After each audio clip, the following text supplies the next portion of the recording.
Before sunrise, Nia Carter, a black single mother and clinical research nurse, refused to witness a signature that could have made a billionaire's drug trial look clean.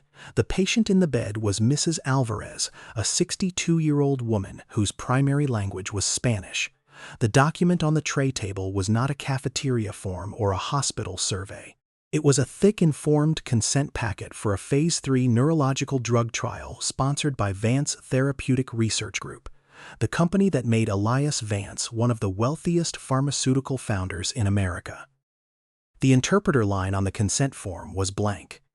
Julian Mercer, the lead research coordinator, stood at the foot of the bed with a tablet in one hand and impatience in the other. He did not look at Mrs. Alvarez. He looked at the clock. "The interpreter is delayed," he said.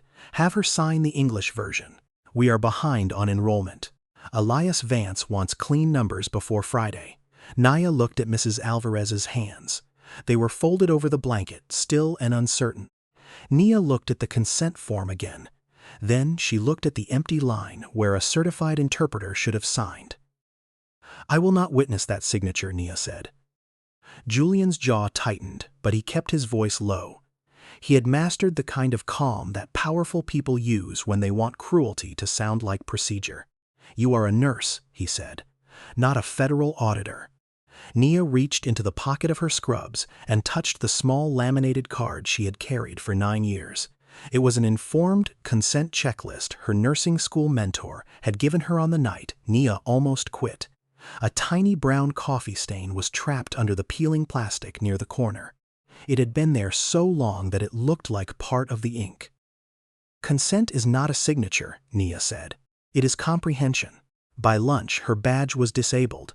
By sunset, her termination letter accused her of insubordination and mishandling confidential research materials. 2 days later, the benefits office marked her termination as gross misconduct, threatening the continuation coverage that paid for her daughter's medication. And 14 days after that, a cream-colored envelope arrived from the billionaire's private lawyers. They thought the letter would scare a working mother into silence. Instead, the letter gave Nia the one thing she needed: a paper trail. 3 hours before Julian ordered her to witness the signature, Nia had been sitting at a chipped kitchen table in an apartment where every object had been chosen by price, not style. The rain had started at 3 in the morning.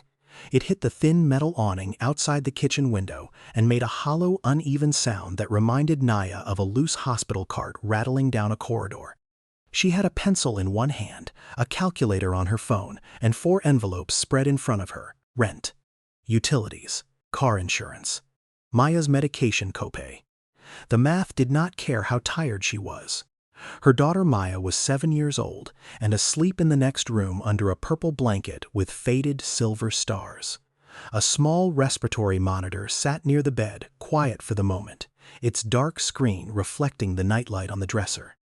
Maya had a rare neuromuscular condition, not the kind of illness that turned a child into a symbol, not the kind that made strangers suddenly kind and generous, but the kind that made every month a negotiation with insurance, every refill a deadline, and every unexpected bill a threat.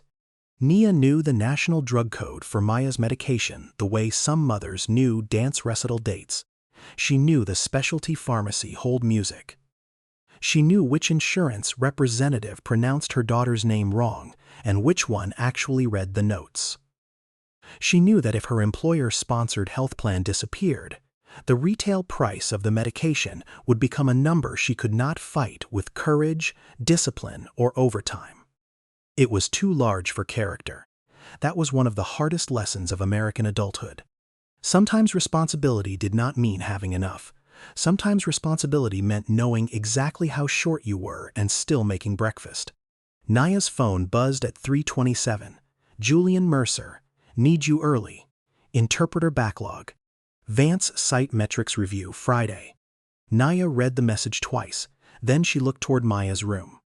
For a moment, she did what tired mothers do. She calculated the cost of saying no before she even knew what she would be asked. 2 years earlier, Nia had taken the clinical research job because it paid better than the medical surgical floor, offered steadier hours, and came with a health plan that did not treat Maya like a rounding error. She did not hate research. She believed in it. She had seen clinical trials give families time they had been told not to expect. She knew medicine moved forward because patients volunteered, because nurses explained, because researchers documented, because protocols existed to make hope safer than desperation. But hope became dangerous when someone decided that a patient's understanding was less important than a quarterly enrollment graph. Nia rinsed a coffee mug in the sink, poured the last of yesterday's coffee into it, warmed it in the microwave, and stood in the dim kitchen watching the cup rotate behind the smudged glass. On the refrigerator, held up by a magnet from a free health fair, was a drawing Maya had made of the two of them standing under a red umbrella. In the picture, Nia was taller than the rain. That was how children saw mothers, not tired, not afraid, taller than weather. Nia put on her scrubs. She tied her hair back. She checked Maya's monitor, then called Mrs. Dobbs from apartment 2B, a retired school secretary who watched Maya when early shifts collapsed the schedule. Mrs. Dobbs answered on the second ring as if she had been expecting the call. "Go, baby," Mrs. Dobbs said. "I will sit with her."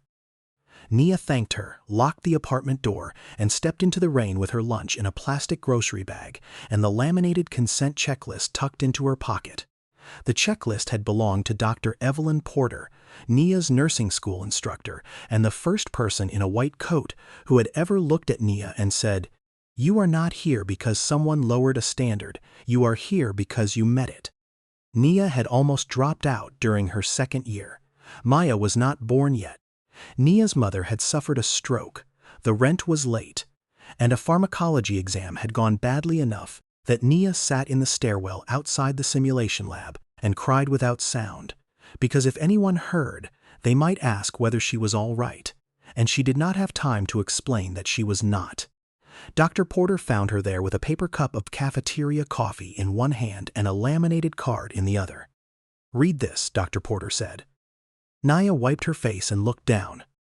It was an informed consent checklist, plain language, voluntary participation, risks and benefits, alternative treatments, questions answered, interpreter provided when needed. Participant comprehension confirmed. Nia read it once. Dr. Porter said, "A signature is the last thing. Understanding is the point." Nia looked up. Dr. Porter tapped the card with one finger. "Never confuse paperwork with ethics. Paperwork can protect a lie if the wrong person holds the pen." A drop of coffee slid from the lid of Dr. Porter's cup and landed on the plastic. Both women looked at it. Then Dr. Porter smiled. "Now it has a witness mark," she said. Nia kept the card. Years later, when she became a research nurse, she carried it not because she needed to be reminded of the rules, but because she needed to be reminded of the reason rules existed. The card had been in her pocket when she watched a man with Parkinson's ask the same question 4 times before he felt safe enough to sign. It had been in her pocket when a grandmother declined a study after realizing transportation would be too hard. It had been in her pocket when a young father changed his mind after reading the possible side effects out loud. Each time, Nia had respected the answer. Consent meant the patient could say no without being punished for disappointing powerful people. That morning, the clinical research unit looked almost peaceful when Nia arrived. The floors were newly waxed. The air smelled of alcohol wipes, latex gloves, and burned coffee from the staff room. On the wall near the elevators, a framed plaque thanked Elias Vance for his transformative contribution to patient innovation. The plaque was larger than the nursing schedule. Vance's face appeared in the annual report photo beneath it. Silver hair, soft smile, eyes practiced enough to look kind in a room full of donors. His company had grown from a small biotech startup into a pharmaceutical empire. He owned research campuses, funded hospital wings, chaired a foundation for neurological disease, and sat on advisory boards where people spoke in careful sentences because one phone call from him could move a grant, a contract, or a career. At St. Bartholomew Medical Center, his money was not in the walls metaphorically. It was literally on them. The Vance Neurological Research Pavilion, the Vance Family Patient Innovation Fund, the Vance Therapeutic Research Suite. That was why Julian Mercer walked through the unit like a man carrying someone else's fortune in his briefcase. Julian had started as a coordinator with a decent reputation. He was organized, polished, and precise. He remembered donor names. He knew which doctors wanted credit and which administrators wanted numbers. Over time, he learned that the fastest way to rise in a research hospital was to translate messy human care into clean-looking metrics. Enrollment velocity, protocol efficiency, query reduction, milestone readiness. Those words could make an executive lean forward. They could also make a patient disappear. Nia saw the warning signs slowly, the way a nurse sees a fever before anyone admits there is an infection. First, interpreter appointments were moved to the end of the day, where delays were easier to blame on staffing. Then, Julian began calling consent discussions preliminary conversations when no interpreter was present, even though patients were being handed full consent packets. Then, a new internal guidance document appeared in the shared research folder. Enrollment Acceleration Guidance, version 4B. It did not say break the rules. Documents like that never did. It said non-substantive language support delays should not impede patient access to investigational treatment when staff can attest to patient willingness. Nia read that sentence 4 times. It was beautiful in the way a trap can be beautiful. Smooth, polished, designed to hide the sharp edge. She asked Julian about it. He smiled without warmth and told her the legal department had cleared it. She asked the site investigator, Dr. Berman, whether the Institutional Review Board had approved the change. Dr. Berman looked uncomfortable and said, "Bring it up with Julian." She asked Dana Whitlock, the hospital vice president for research operations, whether interpreter confirmation was still mandatory before consent. Dana said, "Of course, we follow all applicable standards." Then she added, "I would be careful about creating friction during a sponsor review cycle." That was how control entered a workplace, not with a shout, with a warning disguised as professionalism. By the time Mrs. Alvarez arrived, Nia already had a small notebook at home with dates, times, ticket numbers, and one phrase written on the inside cover. "Do not take what is not yours. Do not sign what is not true." She did not write patient names in that notebook. She did not write diagnoses. She did not copy charts. She did not photograph consent forms or remove medical records from the hospital. She knew better than that. She knew how quickly a truth teller could be turned into the person on trial if she mishandled the very privacy she claimed to respect. Instead, she kept what belonged to her: the dates of her own shifts, the ticket numbers for interpreter requests she had personally placed, the confirmation number from the ethics hotline, the exact language from emails sent to her work account, her own contemporaneous notes written after the fact, with no patient identifiers, the publicly posted trial number, the staff meeting agenda that named Elias Vance's Friday metrics review. It did not feel like much, but paper trails do not look powerful while you are building them. They look like clutter until the day someone powerful needs them not to exist. In room 402, Mrs. Alvarez sat in the hospital bed with her purse on her lap. Her hair was pulled back with 2 silver clips. Her eyes moved between Nia and Julian, trying to read tone because the words were not enough. Nia had requested a certified medical interpreter at 7:12 that morning. The ticket was still open. Julian entered at 8:45. He said the interpreter was delayed. He said the family had already been briefed. He said the study window might close. He said Vance wanted commitment numbers. Then he pushed the pen across the tray table. Nia stepped between the pen and the form. "We wait," she said. Julian's face changed only a little. His smile disappeared, but the rest of him remained composed. "Nia," he said, not in front of the patient. That sentence told her everything. He did not care that Mrs. Alvarez could not understand the fight happening around her. He only cared that the fight was visible. Nia turned to Mrs. Alvarez and spoke gently, slowly, using the few Spanish phrases she knew only to reassure, not to explain what she was not qualified to interpret. "Un momento, señora. Interpret viene." "One moment, the interpreter is coming." Mrs. Alvarez nodded, though Nia could see she still did not fully understand. Julian stepped closer. His cologne cut through the sterile air, expensive and sharp. "You are obstructing a sponsored trial," he said. "That has consequences." "I am following the protocol," Nia said. "You are here to process paperwork." "No," Nia said. "I am here to protect valid consent." He lowered his voice. "Think about your daughter." For the first time, Nia looked directly at him with something more dangerous than anger. "Do not bring my child into a form you know is not ready," she said. Julian's eyes flicked toward the hallway. 2 staff members had slowed near the nurse's station. He noticed them noticing. That was when he made his first mistake. He picked up the tablet, tapped the screen with unnecessary force, and said loudly, "For the record, Nurse Carter is refusing a direct instruction and creating a delay in patient enrollment." Nia did not raise her voice. "For the record," she said, "the interpreter request is still open.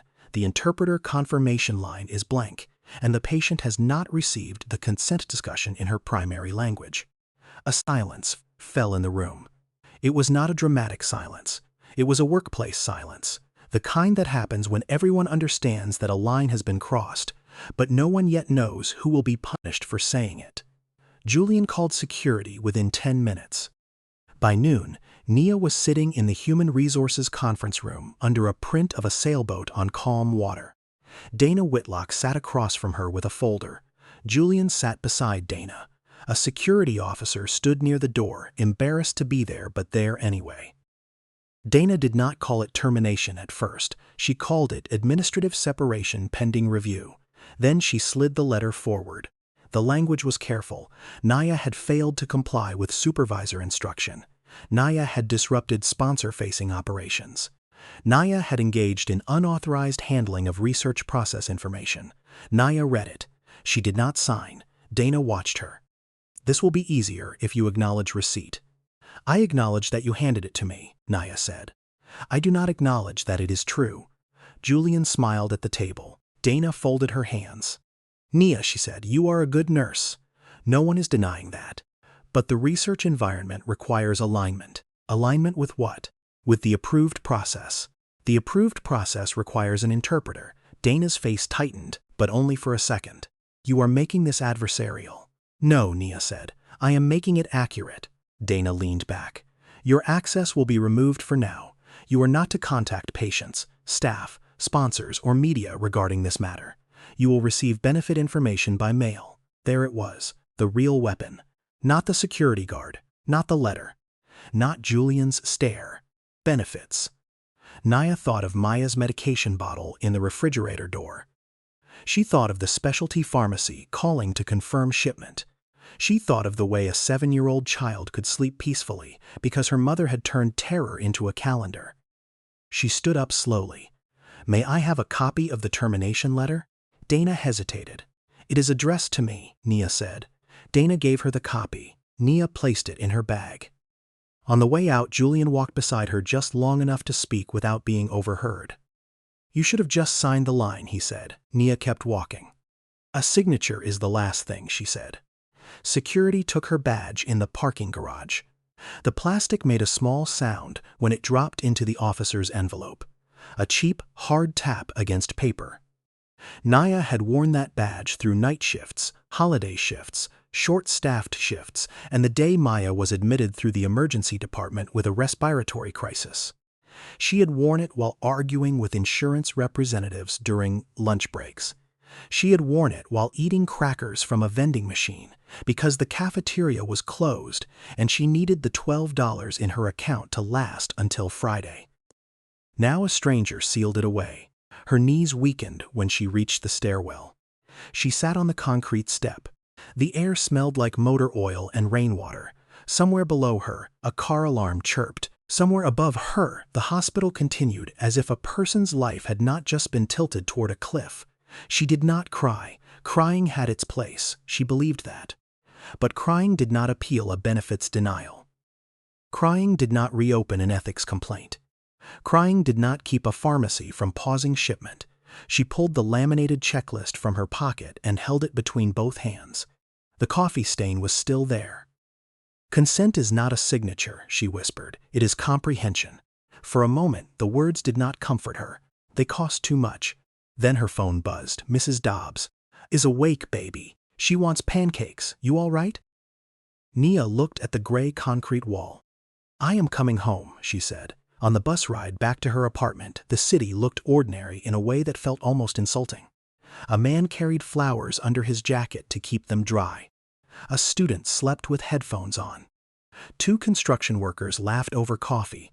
Nobody knew that Nia's health insurance had just become a question. That was how disaster often arrived for working people. Not with sirens, not with headlines, with a folded letter in a purse and a bus transfer in one hand. At home, Maya was sitting at the kitchen table in pajamas, drawing with a purple marker. Mrs. Dobbs stood at the stove, flipping pancakes too thick in the middle, the way Maya liked them. Maya looked up. Mama, why are you home? Nia placed her bag on the chair.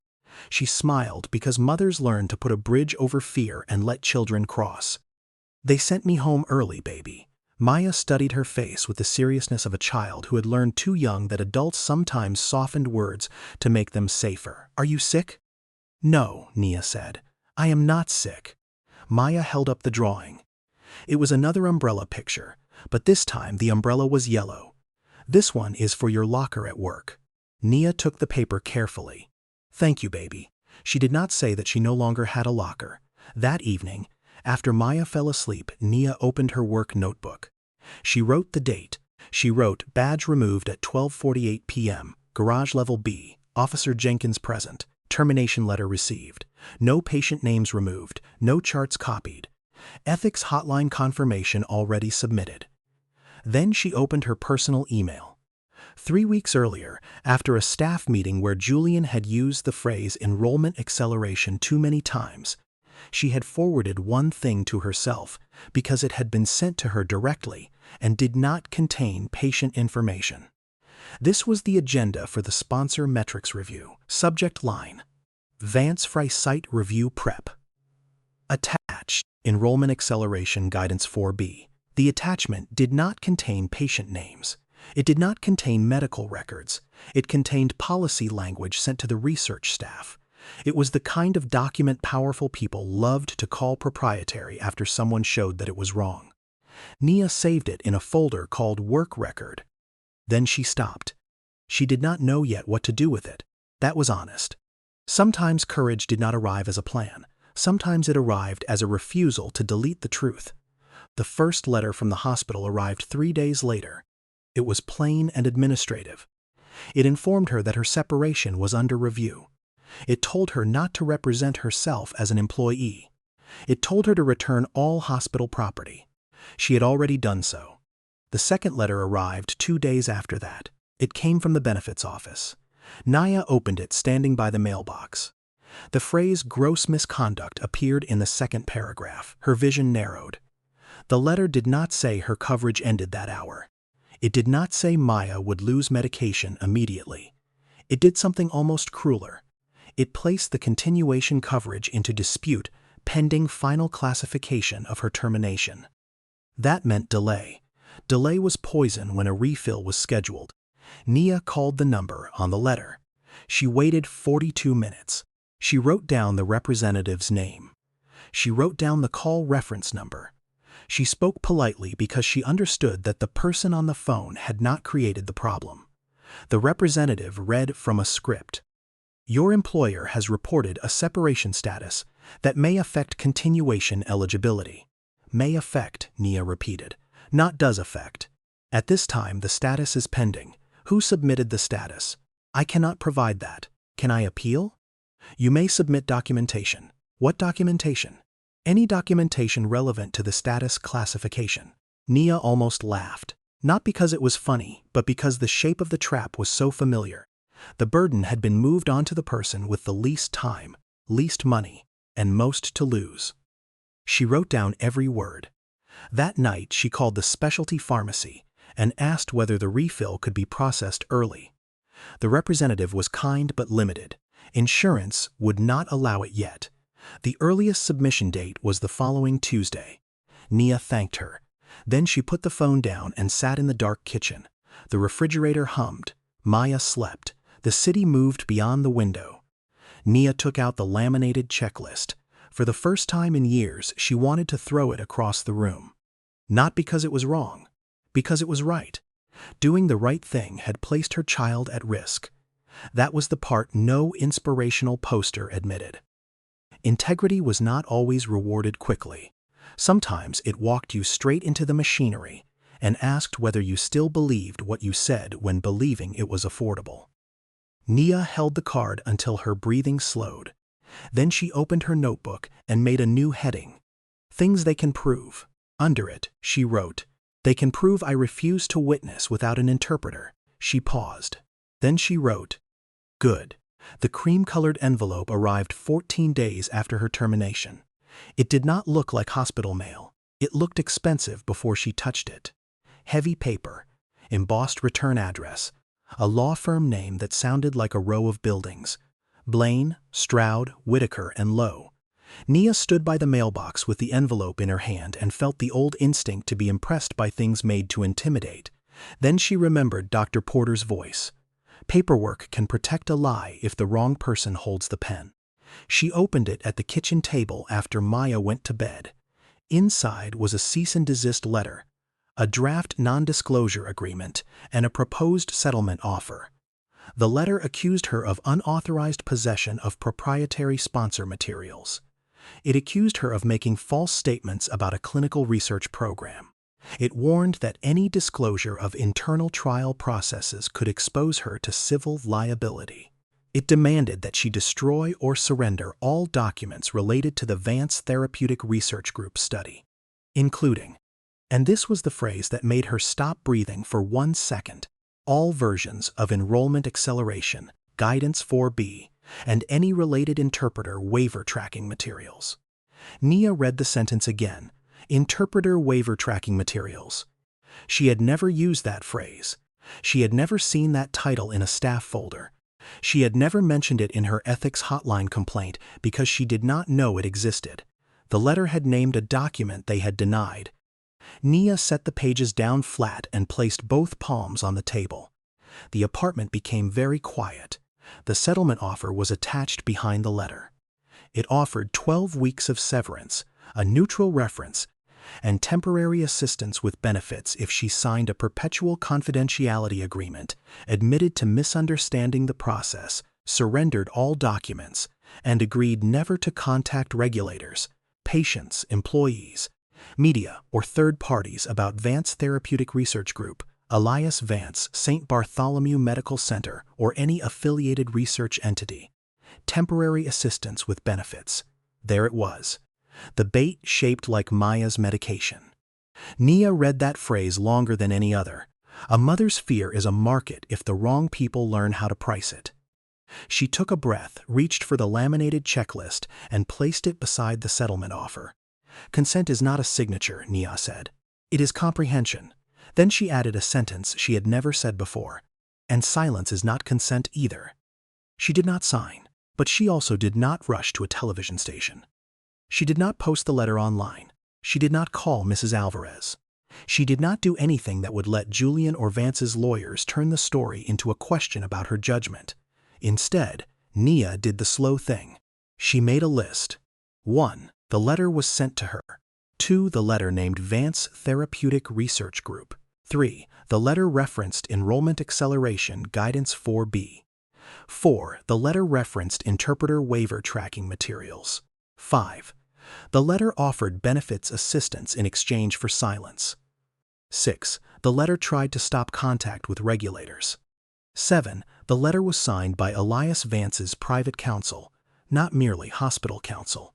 She scanned the letter at the public library the next morning because her home printer was low on ink and she wanted a time-stamped receipt. The library charged 10 cents per page. She paid $1.80, kept the receipt, and wrote the scan time in her notebook. At the next computer, a teenager played a video game with headphones too loud. Behind her, an elderly man filled out a job application with 2 fingers.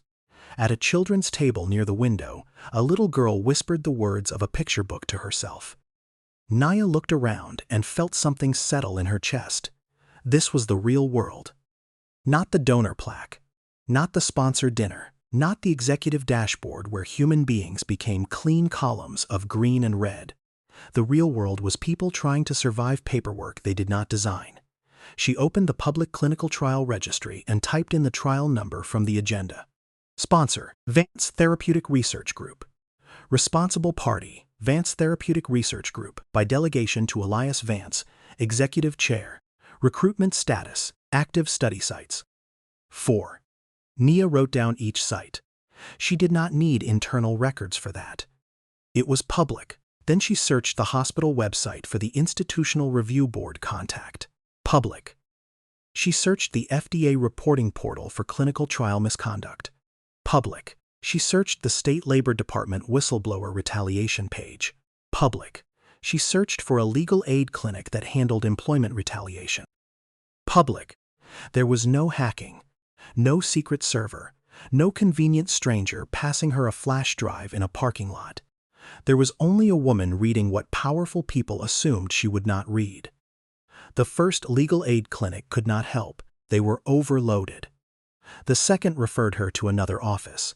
The third had a voicemail greeting that said they were not accepting new cases. Nia wrote down each call. On the fourth call, a receptionist at the Community Health Justice Clinic listened longer than the others. "Do you have a deadline?" the receptionist asked. Nia looked at the settlement letter. 72 hours. Can you come today? Nia looked toward Maya's school schedule. She looked at the bus app. She looked at the clock. Yes, she said. The clinic was in a converted storefront between a laundromat and a closed tax office. The sign in the window was sun-faded. Inside the waiting area had mismatched chairs, a water cooler, and a stack of pamphlets about wage theft, medical debt, housing rights, and public benefits. No one there looked impressed by cream-colored paper. A young attorney named Priya Shah met Nia in a small conference room. Priya wore a navy cardigan, no jewelry except a watch, and the expression of someone who had learned not to react too quickly to bad news because clients watched her face for survival. Nia placed the letter on the table. Priya read it once without speaking. Then she read the settlement offer. Then she looked up. "Did you take patient records?" "No," Nia said. "No names, no charts, no photos of forms, no screenshots of electronic health records. I have my own notes, public documents, emails sent to me, ticket numbers for interpreter requests I made, and this legal letter." Priya nodded slowly. "Good." Nia felt her shoulders lower for the first time in days. Priya tapped the line about interpreter waiver tracking materials. "Did you know that document existed?" "No." "Did you ever mention that phrase to them?" "No." Priya looked at it again. Then they just created a problem for themselves. Nia did not smile. What kind of problem? The kind that can survive a courtroom. Priya explained what she could and could not do. She was not a clinical trial lawyer. She could help with retaliation, benefits classification, and preserving evidence. She could refer the clinical research issues to a partner attorney and help Nia submit regulator complaints without violating patient privacy. She could write a preservation letter demanding that the hospital and Vance Therapeutic Research Group preserve emails, access logs, protocol deviations, interpreter service tickets, audit trails, meeting minutes, and drafts of the enrollment acceleration guidance. "Preservation letter," Nia repeated. Priya nodded. "It tells them not to destroy the paper trail. What if they do anyway? Then the destruction becomes part of the case." Nia looked at the cream-colored envelope. They meant for this to be the end. Priya slid the letter back across the table. "It may be the beginning." That evening, Nia did something small. She cleared the kitchen table. Not dramatically, not like a movie. She moved Maya's crayons into a shoebox. She stacked unopened mail on the windowsill. She wiped syrup from the corner, where breakfast had left a sticky half-moon. Then she placed 3 folders on the clean surface: regulatory, employment, benefits. Maya walked in wearing socks that did not match and carrying a stuffed rabbit by one ear. "Are you doing homework?" Nia looked at the folders. "Something like that." Maya climbed into the chair across from her. "Can I do mine too?" Nia handed her a worksheet from school. For the next 40 minutes, mother and daughter worked under the same yellow kitchen light. Maya practiced subtraction. Nia drafted a timeline. At the top of the page, Nia wrote, "Timeline of refusal, retaliation, and benefit classification." The sentence was ugly. It was not poetic. It did not sound like justice, but it was the first small restart.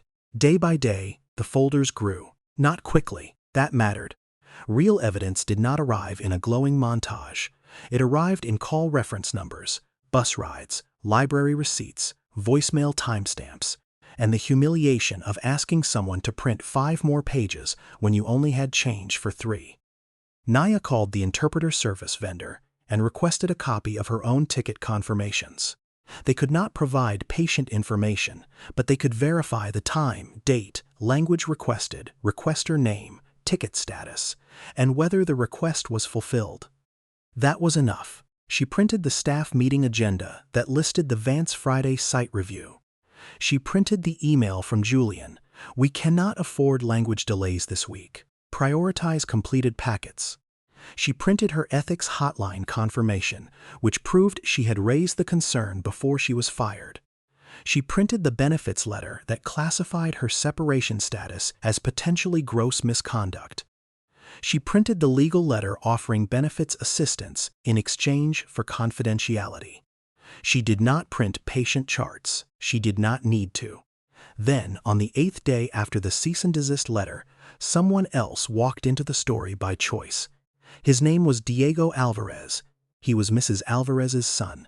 He came to the Community Health Justice Clinic with a folder under his arm and anger held so tightly it looked like politeness. Nia did not meet him alone. Priya arranged the meeting, explained boundaries, and made sure Mrs. Alvarez had signed a written authorization allowing her son to discuss her own paperwork with the clinic.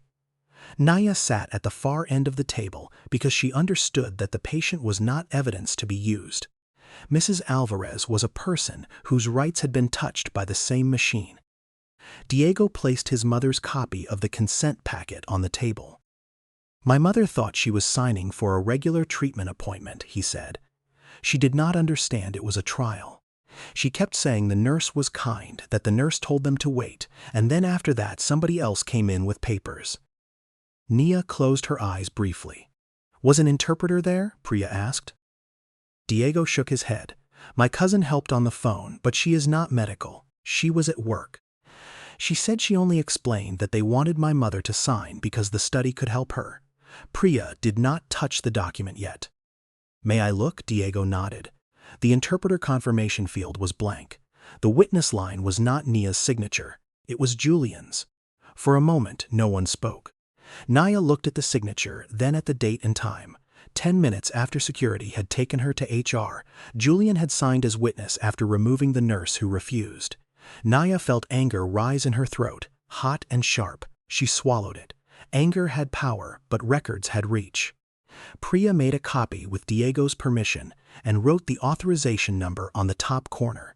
She told Diego what the clinic could do, what the regulators could do, and what might take longer than any of them wanted. Diego looked at Nia. "My mother keeps saying you looked scared, but you still said no." Nia looked down at her hands. "I was scared, but you said no." She nodded. "Yes." Diego's voice changed. "Then let us say it with you." That was how the case stopped being one woman's word against a billionaire's institution. Not because Nia chased patients, not because she violated privacy, not because she took what was not hers, because a family brought its own paper to the table. Within 2 weeks, Priya received calls from 2 more families referred by the clinic's community health navigator. One was a Vietnamese grandfather whose daughter said the study packet had been explained through a bilingual housekeeping employee pulled from another floor. One was a Haitian woman whose son found 3 unexplained research appointment reminders after his mother believed she had agreed only to observation. Not every story was the same. Not every consent would be invalid. Nia knew better than to claim what she could not prove. But the pattern widened. 4 family statements, 9 interpreter service tickets, 13 consent packets with blank or incomplete language access fields, all voluntarily provided by patients or families to the clinic. 27 staff email phrases that showed pressure around enrollment speed. 1 Legal threat naming interpreter, waiver tracking materials. Nia taped a piece of paper to the kitchen wall with those numbers. Maya stood under it one evening, sounding them out. "What is that?" "That," Nia said, "is a math problem." Maya frowned. "It does not look like school math. It is grown-up math. Is it hard?" Nia looked at the numbers. "Very." Maya thought about that, then handed her a purple crayon. "Use this one. It is good for hard things." Nia took the crayon and circled the number 4. 4 families. The next day she added a 5th. The day after that, a 6th. The growth was not dramatic enough for television, but it was enough to scare people who understood liability. At St. Bartholomew, Dana Whitlock began calling meetings without minutes. Julian stopped sending broad emails and started using phone calls. Blaine, Stroud, Whitaker, and Lowe sent a second letter, this time to Priya Shah, accusing the clinic of encouraging a former employee to disseminate sponsor property. Priya read it, highlighted 3 lines, and smiled for the first time since Nia had met her. "They are nervous," she said. "How can you tell? They are using longer sentences. But nervous people with money are still people with money." The sabotage came in layers. First, a hiring manager at a community clinic called Nia after a promising interview and said with genuine discomfort that they had received a reference response indicating unresolved misconduct related to confidential research information. The offer would be paused. Nia wrote down the date and time. Second, the benefits administrator issued a formal notice that continuation coverage remained on hold. This was pending the employer's final gross misconduct determination. Nia called the specialty pharmacy again. This time the refill rejected. The representative was apologetic. "Insurance status not active." "How much out of pocket?" Nia asked. There was a pause. The representative did not want to say the number. When she did, Nia wrote it down. The amount was more than 2 months of rent. Maya was coloring at the table when Nia ended the call. Nia kept her face still. Children listened with their whole bodies. "Mama?" "Yes, baby." "Is it the medicine people?" Nia turned. "We are working it out." Maya looked at the purple crayon in her hand. "Grown-up math?" Nia nodded. "Yes." Maya slid the crayon across the table. "Then use the good one." That night, Nia sat in the bathroom with the fan on so Maya would not hear. She did not cry loudly. She let exactly what needed to leave her leave, then washed her face, dried it, and returned to the table. She opened the benefits notice. She opened the legal letter. She opened the settlement offer, temporary assistance with benefits in exchange for confidentiality. Gross misconduct classification pending. The sequence sat there like a confession written in separate paragraphs.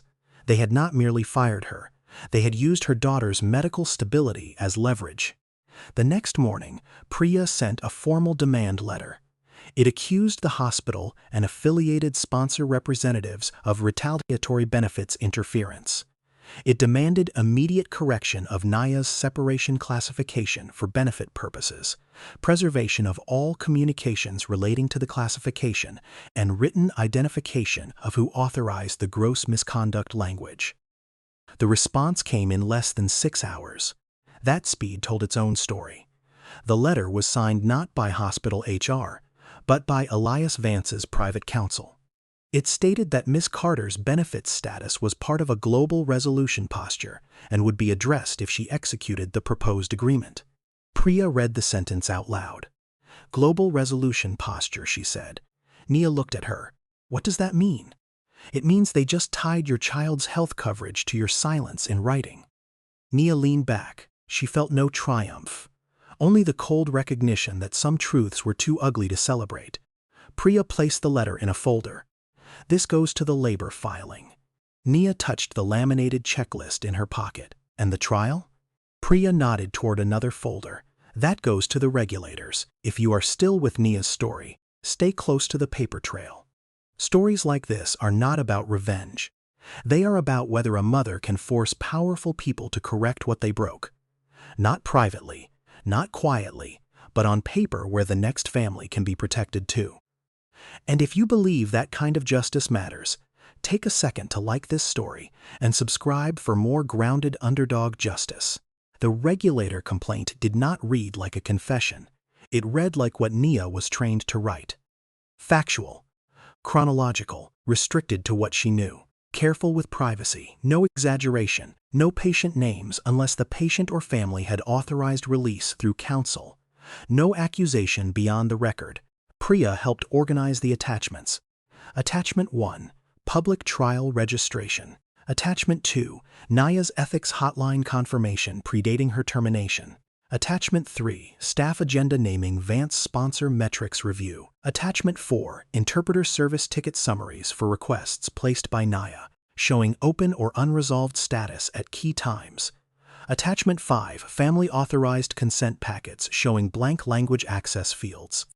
Attachment 6, Julian's email instructing staff to prioritize completed packets during the Vance Review Week. Attachment 7, Cease and Desist Letter referencing Enrollment Acceleration Guidance 4B and Interpreter Waiver Tracking Materials.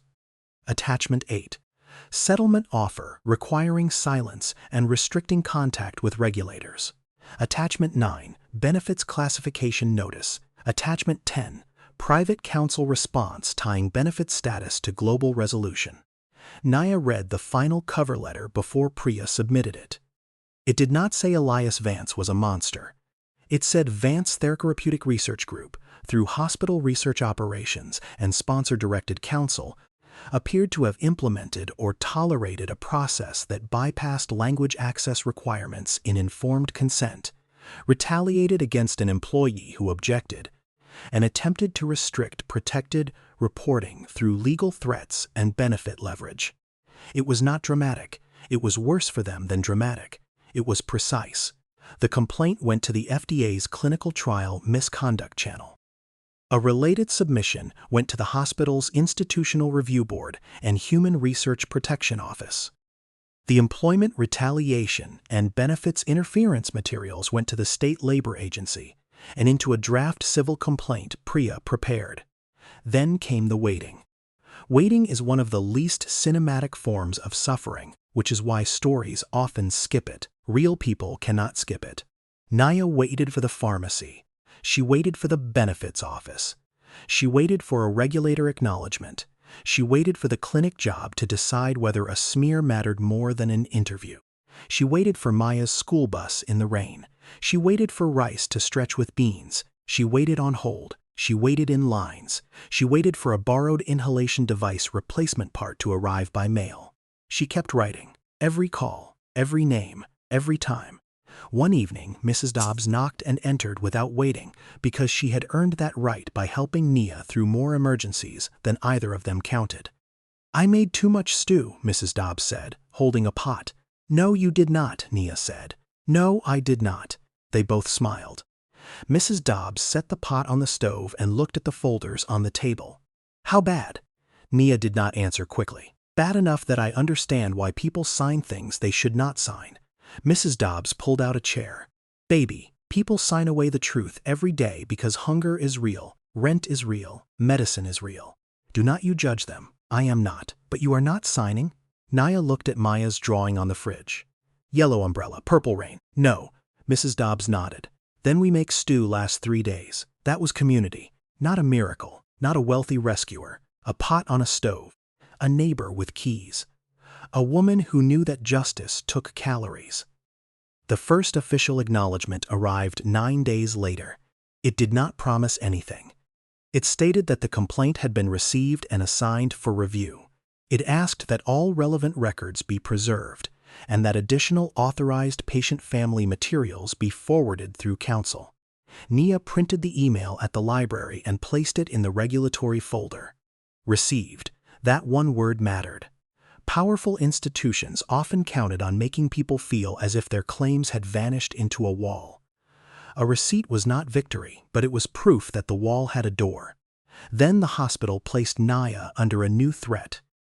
A press statement appeared on St. Bartholomew's website, not naming her but describing a former research employee who had been separated after violating internal research confidentiality protocols. It said the hospital remained committed to patient safety, language access, and ethical innovation. It said outside parties were spreading misleading narratives about a trial that could benefit vulnerable patients. The statement was polished enough to look harmless. By noon, local medical forums had picked it up. By evening, someone posted Nia's name under a comment thread. By night, a stranger had sent her a message calling her a fraud. This message called her a fraud who wanted to kill a study for attention. Nia turned off the phone before Maya saw her face. The next morning, Priya called. "Do not respond publicly," she said. "I was not going to." "Good. They want emotion. We give them exhibits." The public statement became Exhibit 11. What made it valuable was not the insult. It was the timing. The hospital had issued the statement 2 days after receiving the preservation letter and before any investigation had concluded. It repeated the same phrase, research confidentiality protocols, used in the settlement agreement. It also claimed there was no evidence of language access failure, even though the hospital had not yet reviewed the family-authorized documents. Priya added it to the retaliation timeline. The same week, Elias Vance appeared at a donor luncheon. A local business journal quoted him praising the trial as a model of ethical speed. He said innovation required courage from institutions willing to move faster than fear. Nia read the quote in the clinic waiting area while Maya sat beside her tracing letters in a workbook. Move faster than fear. She almost admired the phrase. It sounded good until you knew who had been asked to be afraid. Maya leaned against her. "Are we almost done?" Nia looked at the number on the pharmacy window. "Almost, baby." That was not true in the larger sense. But sometimes a mother answers the question a child is actually asking. The emergency medication bridge came from Maya's physician, not from Vance, not from the hospital. This did not come from a billionaire discovering a conscience. The doctor's office had a limited sample program and a nurse who stayed late to process the paperwork. It was enough for 12 days. Nia cried in the car after picking it up. Not because everything was fine. Because 12 days could be the difference between a child's body staying stable and a mother being forced to choose between medication and rent. She wrote the doctor's office a thank you note that night. Handwritten, blue ink. Specific. Some records were not evidence, some were gratitude. By the 4th week, the numbers on the kitchen wall had changed. 6 family statements. 17 incomplete language access fields. 23 interpreter requests delayed or unresolved during high enrollment windows.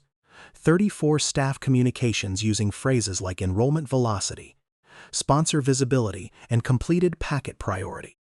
2 legal letters tying silence to benefits, 1 public statement issued before review, 1 open regulator file, 1 state labor retaliation file. Maya stood on a chair and taped the last number because she wanted to help. Nia watched her daughter smooth the paper against the wall with small, careful hands. That night, after Maya went to bed, Nia looked at the numbers for a long time. They were not merely evidence anymore. They were a measure of how many people had been made to feel alone inside the same pattern. The sabotage became more aggressive when Vance's side realized the pattern had witnesses.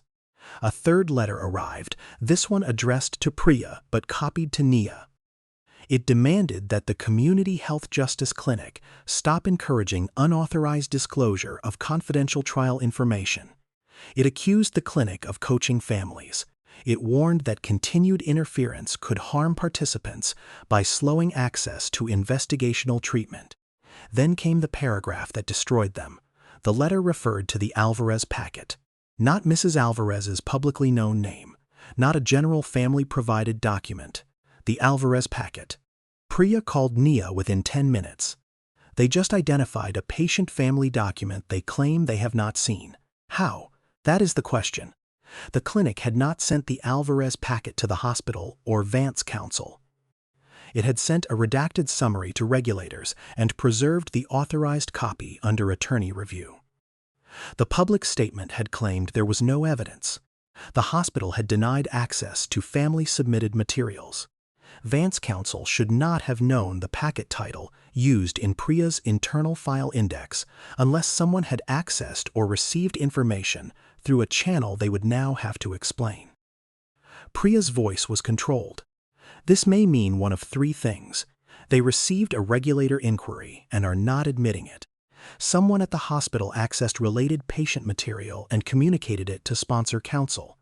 Or someone is monitoring communications they should not be touching. Nia felt cold. Is that bad? For them, yes. The line was added as Exhibit 12. Priya sent a supplemental preservation demand. This time she required preservation of document access logs, legal intake files, sponsor communications, file transfer records, and any communications containing the phrase Alvarez packet. 3 days later, the FDA notified Vance Therapeutic Research Group and St. Bartholomew of an inspection related to informed consent practices and sponsor oversight. That was when Elias Vance finally entered the room. Not literally. Billionaires often did not need to enter rooms to change the air inside them. A board packet was prepared for an emergency meeting of the Hospital Research Oversight Committee. Priya obtained a copy weeks later through the litigation process. But the story of that packet began before anyone outside the board knew it existed. The cover page read, Vance Phase 3 Enrollment Risk, Privileged and Confidential. Inside was a timeline prepared by counsel. It showed Nia's refusal, termination, benefits classification, first cease and desist letter settlement offer, regulator complaint, family statements, and FDA inspection notice. On page 6, there was a note from a conference call. EV concerned that any concession before financing close will damage trial valuation and foundation reputation. EV, Elias Vance. Not an IP address, not a technical trick, not a private server, just 2 initials in a board packet prepared by his own lawyers. This summarized the reason the pressure continued after the first warning. There were more notes. Maintain position, employee issue, not consent issue. Avoid admission of language access deviation. Resolve Carter benefits as part of confidentiality.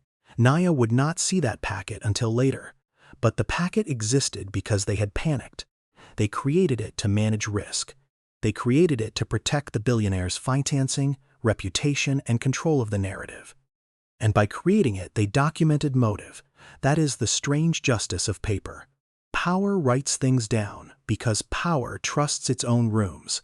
It forgets that rooms can be opened. The FDA's inspection began on a Tuesday morning. Inspectors did not burst through doors.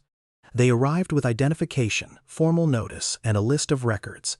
They asked for the protocol, the approved consent forms, interpreter policies, deviation logs, language access documentation, sponsor communications, the enrollment acceleration guidance, the interpreter waiver tracker. At first, St. Bartholomew produced the version of the story it had polished for public use. No systemic issue, no patient harm, former employee misunderstanding. Then the inspectors asked for the waiver tracker named in counsel's letter. The room changed. Dana Whitlock said she was unfamiliar with that title. Julian said he would need to check. The inspector asked who had authority to maintain documents related to consent process exceptions. Julian said, "We did not have exceptions." The inspector placed the cease and desist letter on the table. This letter from sponsor counsel instructs Ms. Carter to return or destroy interpreter waiver tracking materials. Please produce those materials.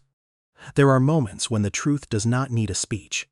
It only needs someone to ask for the document the liar already named. Julian requested a break. The request was denied. By the end of the day, the tracker appeared. It was not called a tracker in the official file directory. It was an Excel workbook in a restricted sponsor folder labeled Language Delay Workaround Log. It did not contain full patient charts, but it contained enough study subject numbers, dates, staff initials, and waiver rationales to show a pattern. Interpreter delayed, patient willing. Family member assisted, proceed. Staff bilingual support, proceed. Time-sensitive enrollment window, proceed. Vance review priority, proceed. Nia's name appeared once, not as a witness, but in a comment field. NC refused, replace witness. The inspector read that line in silence. Replace witness. A human being had been reduced to an obstacle in a cell. The workbook metadata showed creation 3 days before the Vance sponsor review and modification after Nia's ethics hotline complaint. The most recent editor was not Nia, it was Julian. The approval column used the initials DW, Dana Whitlock. A comment in the hidden notes referenced counsel guidance pending EV review. It was not the whole case. No single document ever is, but it was the spine. By then, Priya had filed the civil complaint in state court after the hospital refused to correct the gross misconduct classification. The complaint was filed without confidentiality. The complaint alleged retaliation, benefits interference, defamation through employment reference, and wrongful termination in violation of public policy. It attached only what could be lawfully attached and requested temporary relief, restoring Nia's benefited status while the case proceeded. The hearing was set for a Friday morning. Nia wore a black blazer borrowed from Mrs. Dobbs and flats polished with a paper towel. Maya stayed with Mrs. Dobbs and sent Nia with the purple crayon in her purse because hard things still required the good one. The courtroom was not grand. It had beige walls, a seal behind the judge, and a clock that ticked louder. The clock ticked louder than it should have. Lawyers for the hospital sat at one table. A separate lawyer for Vance Therapeutic Research Group sat behind them, not officially part of the employment case, but close enough to whisper. That was billionaire power in its natural habitat. Not gold chandeliers, not dramatic entrances. Layers, distance. Counsel for counsel. Influence without fingerprints. Priya stood. Your Honor, this is not a request to adjudicate the full clinical trial matter today. That belongs partly with federal regulators and partly with discovery. Today is narrower. A mother's health coverage and professional record were placed in jeopardy after she refused to witness a consent she believed was invalid. The employer then classified her separation in a way that interfered with continuation coverage, while sponsor counsel offered benefit assistance only if she signed a confidentiality agreement and agreed not to contact regulators. She placed the letters on the evidence table. This is not speculation. It is their paper. The hospital's attorney argued process. He argued internal discretion. He argued that Nizia's refusal disrupted operations and that the hospital had to protect research integrity. The judge asked one question. If the concern was research integrity, why was benefits assistance conditioned on confidentiality with the sponsor? The attorney looked down at his notes. The room waited. He did not have a clean answer because the answer had been written by someone who did not expect to explain it to a judge. The temporary order did not give Nia everything. Real courtrooms rarely do. But it gave her what she needed. The judge ordered the employer to remove the gross misconduct classification for benefit purposes while the case was pending. The court ordered preservation of employment, benefits, and sponsor communications. The court prohibited retaliation against prospective employers through unsubstantiated misconduct references. It did not decide the trial case. It did not punish Elias Vance. It did not solve every problem in one morning. It corrected the immediate record enough for Maya's coverage to restart. Nia sat very still when the judge read the order. Priya touched her elbow under the table. Breathe. Nia did. The breath reached the bottom of her lungs for the first time in weeks. Outside the courthouse, Nia called the specialty pharmacy from a bench. The representative reran the claim, approved. The word was so small, so ordinary, approved. Nia closed her eyes. Thank you, she said. The representative said, Is there anything else I can help you with today? Nia almost said no. Then she looked at the courthouse doors. Yes, she said softly. Please give me the confirmation number. She wrote it down. Even relief deserved a record. The investigation did not end there. By the time the FDA inspectors completed their review, Vance Therapeutic Research Group had suspended new enrollment at all 4 study sites. Publicly, the company called it a voluntary pause to ensure consistent consent practices across locations. Privately, the board was fighting over whether Elias Vance's push for enrollment velocity had exposed the company to regulatory damage at the worst possible time. The business journal that had praised his ethical speed now reported that the financing round was delayed. The hospital removed the promotional plaque language from its website, though the physical plaque stayed on the wall for another month. That bothered Nia more than it should have, until Mrs. Dobbs told her that symbols come down slower than lies, but they do come down. Patient families received letters offering re-consent discussions with certified interpreters.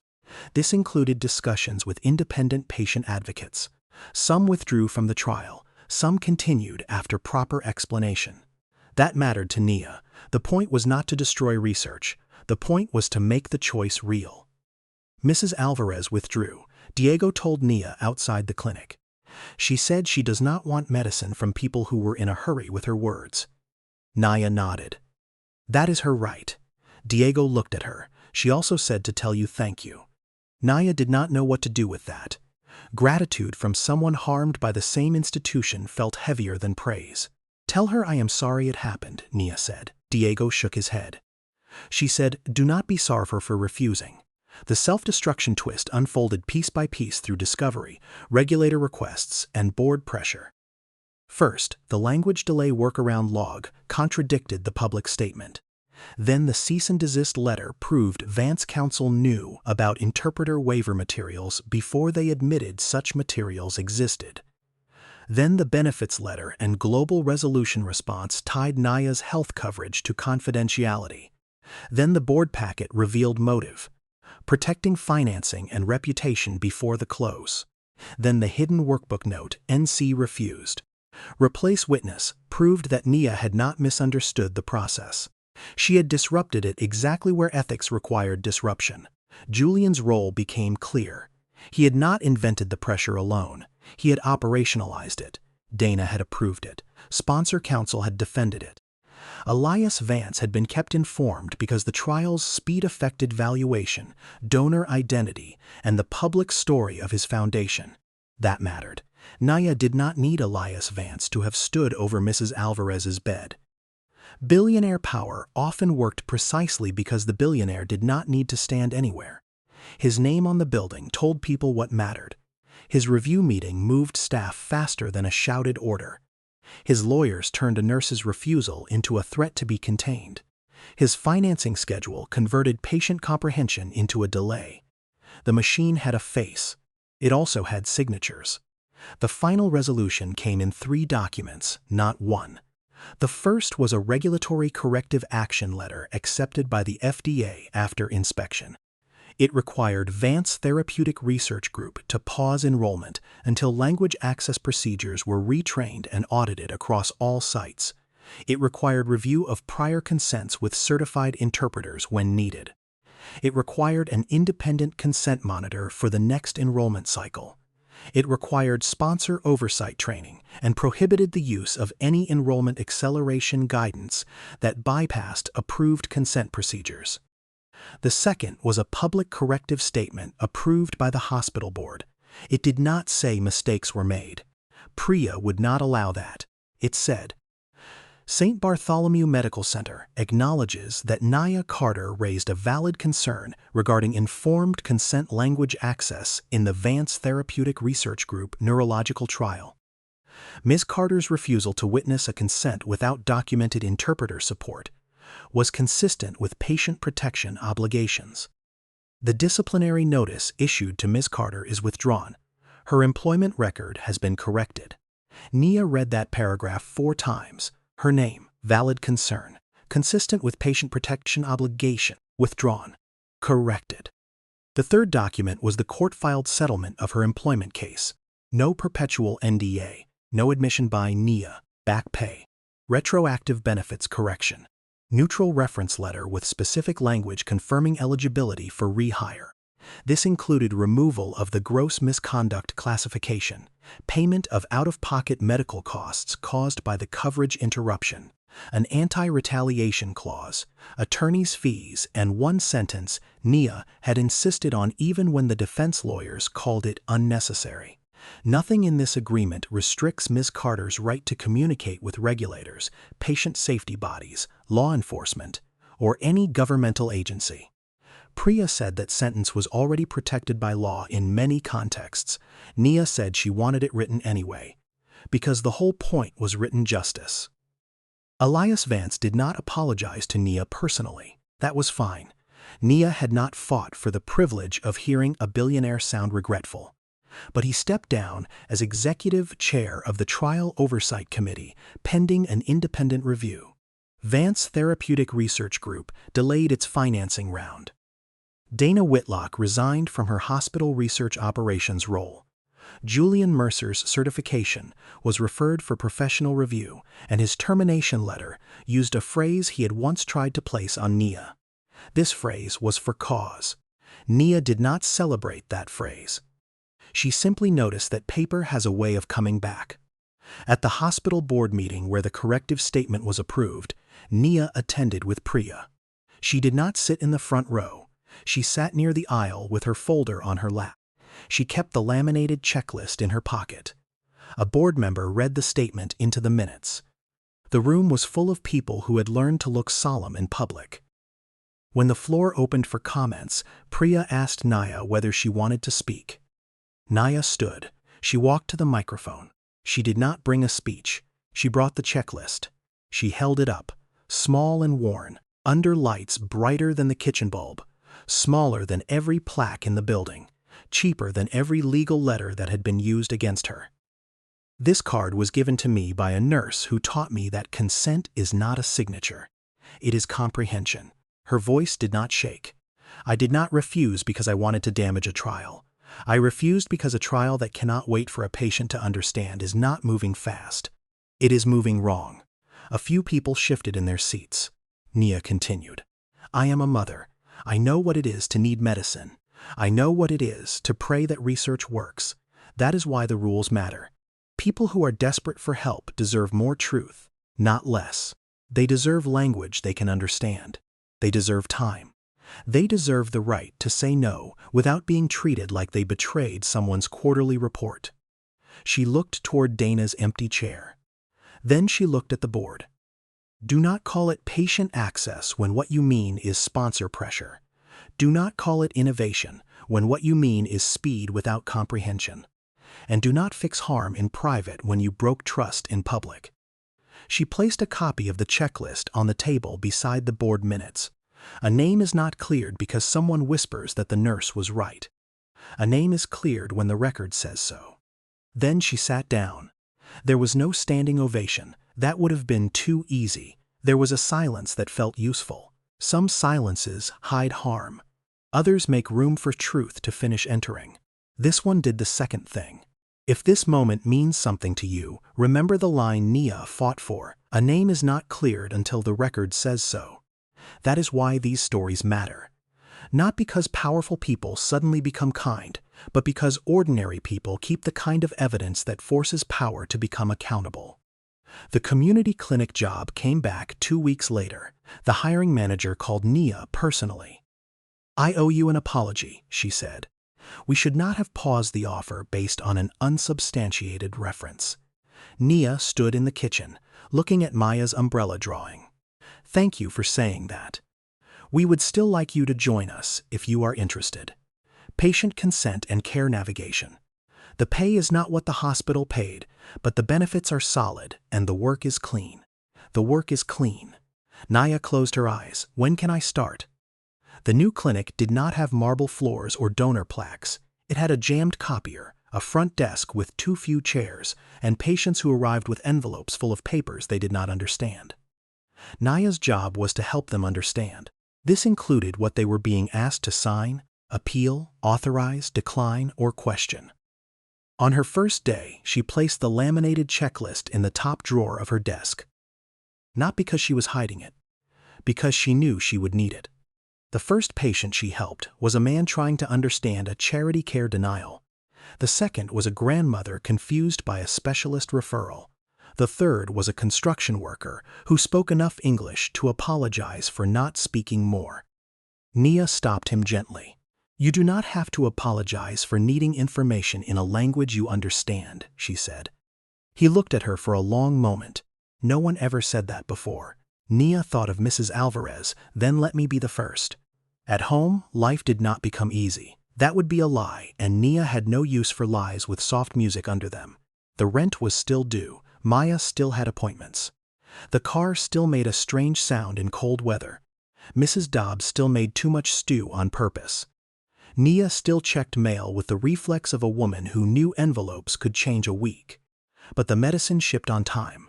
The pharmacy claim processed. The corrected employment letter sat in a folder labeled Records That Matter. The public corrective statement was printed and taped inside the same folder, not on the wall, not as decoration, but where Nia could find it if anyone ever tried to make her daughter's mother small on paper again. One Saturday morning, Maya found the old yellow umbrella drawing on the fridge and asked if she could make a new one.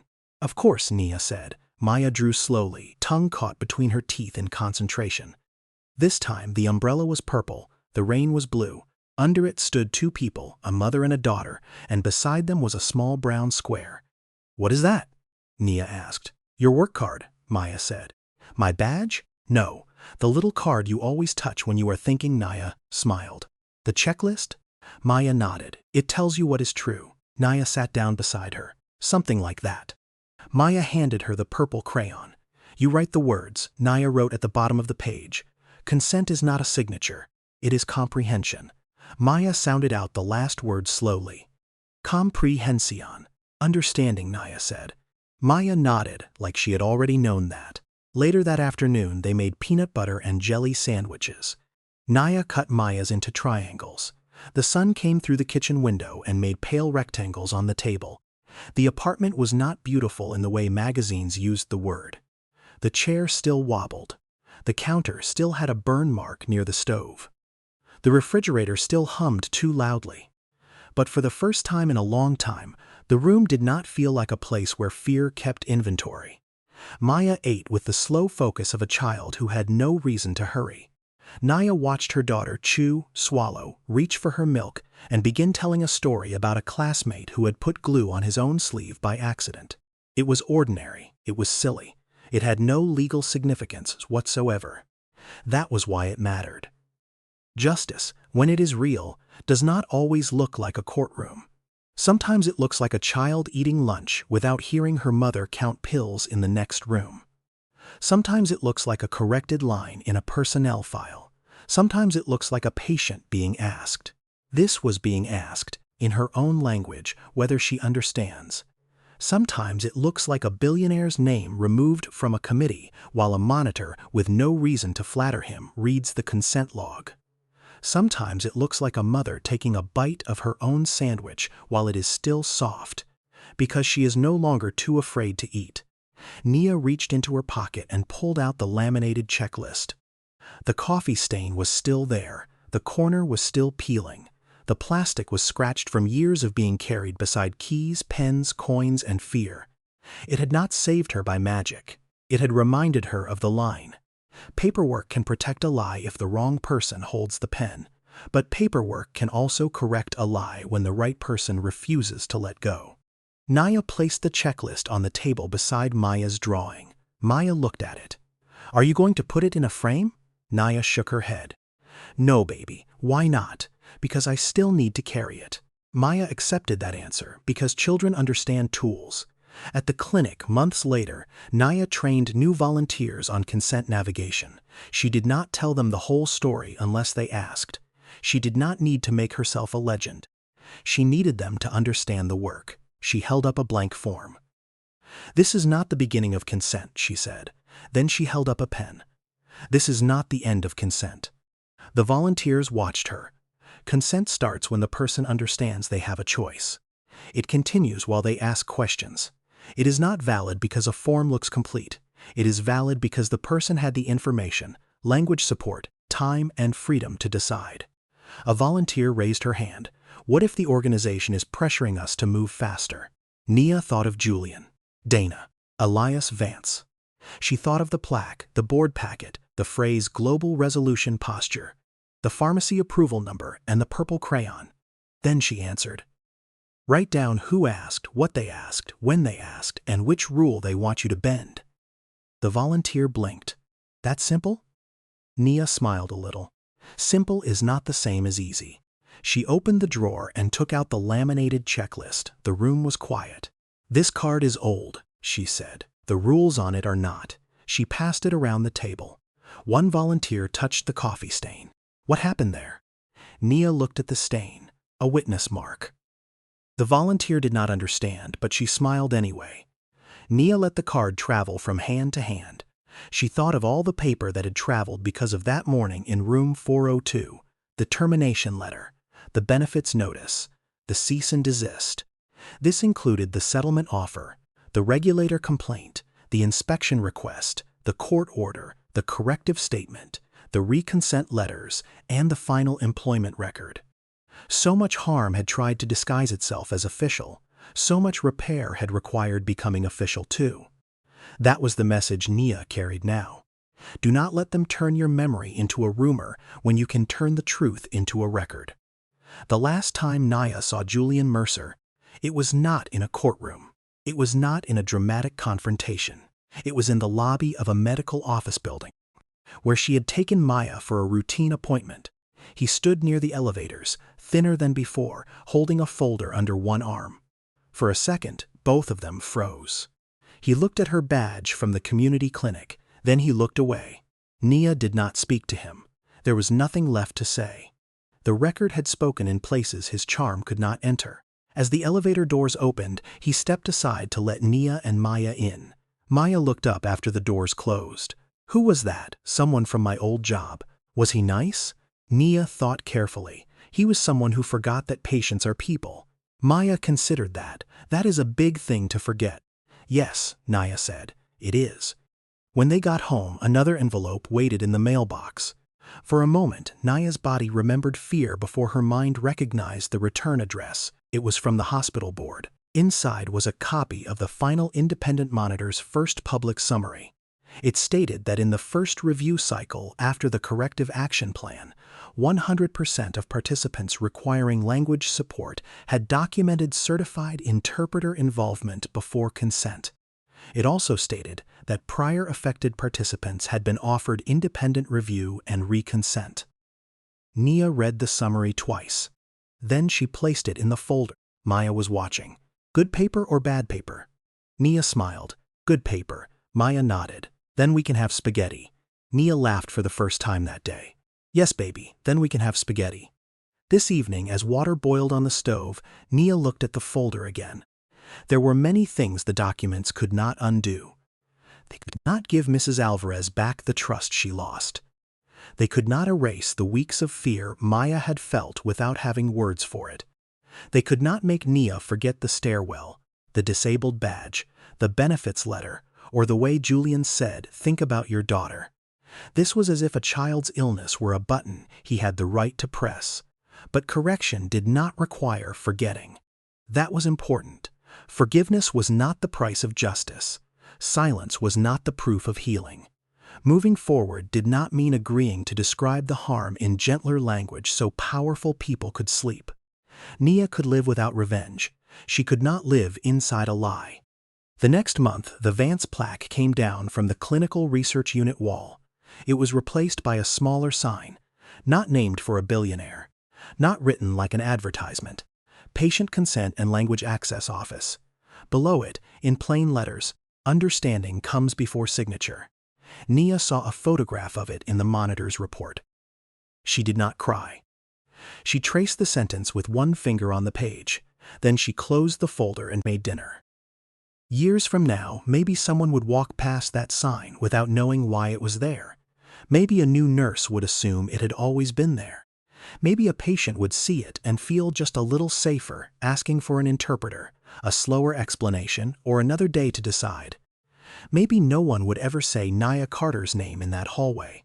That was all right. A mother does not fight so her name can become a monument.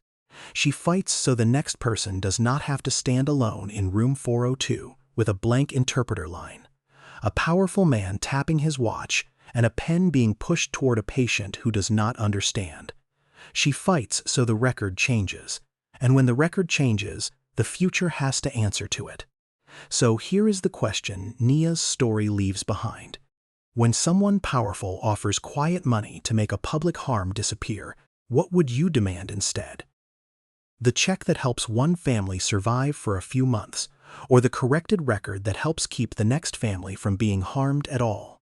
There is no easy answer. Hunger is real, medicine is real, rent is real, fear is real, but so is paper, so is memory, So is the courage of a working mother who understood that the smallest line on a form can carry the weight of a human life. Nia Carter did not beat a billionaire because she had more money. She did not win because a wealthy man decided to save her. She won because she refused to sign what was not true. She kept what she was allowed to keep. She protected the privacy of the patients she was fighting for. She let families choose their own voices. She wrote dates when grief wanted to become fog. She stood in rooms designed to make her feel small and asked the people in charge to read the document their power had created. And in the end, the billionaire's lawyers made the mistake that powerful people make when they believe fear is stronger than accuracy. They put the lie in writing. Nia put the truth beside it. That was enough. If this story stayed with you, leave a like and subscribe for more stories about ordinary people who force powerful institutions to correct the record. And tell us in the comments, if you were in Nia's position, with your child's medicine on the line, would you sign the quiet agreement? Or would you keep fighting until the truth was written where no one could erase it? Because every corrected record begins the same way, with someone who refuses to let a lie be the final signature.